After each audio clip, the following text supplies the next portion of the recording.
Strange tales are repeated across the galaxy.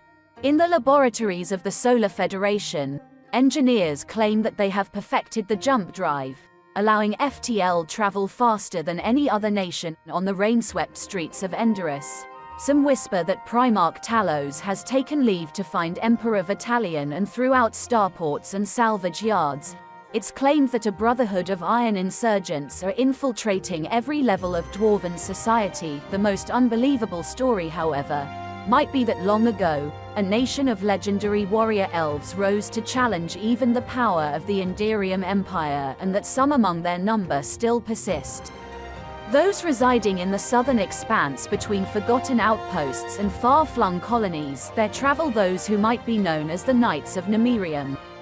Before even the formation of the Enderium Empire, the world of Namerium existed in a state of tribalism and competition. The Namerium Elves are distant cousins to the Ulnar and Condaeans, being of similar build.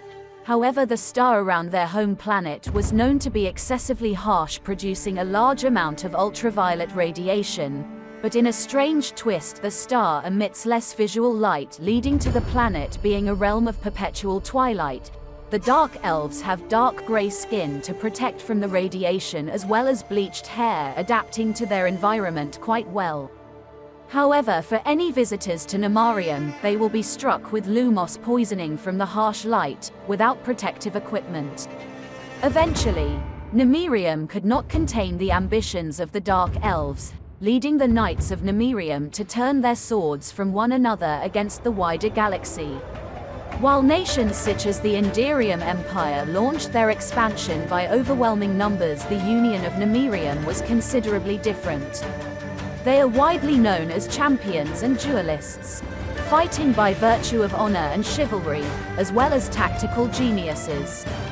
Highly skilled in the art of war, nearby star systems became part of the Dark Elf domain. The unlocking of the Western Expanse Gate inevitably brought them into conflict with the Enderium Empire and the nascent commissariat sectors they controlled. The Knights of Namerium had honed their skills in battle across the centuries, but the large-scale martial abilities of the Enderium Empire surpassed even the greatest among the Knights Conclave. They coordinated their forces to push back against the tide of Enderium's developing new doctrine. While the initial conquests threatened the Enderium Empire, brief periods of reconciliation slowly stripped the myth from the Namerian people, revealing them to be a culture not only of martial prowess, but also one of great art, honor, and tradition. One among their number was even inducted into the mobile infantry as a war master, creating great innovation in the doctrine of the core.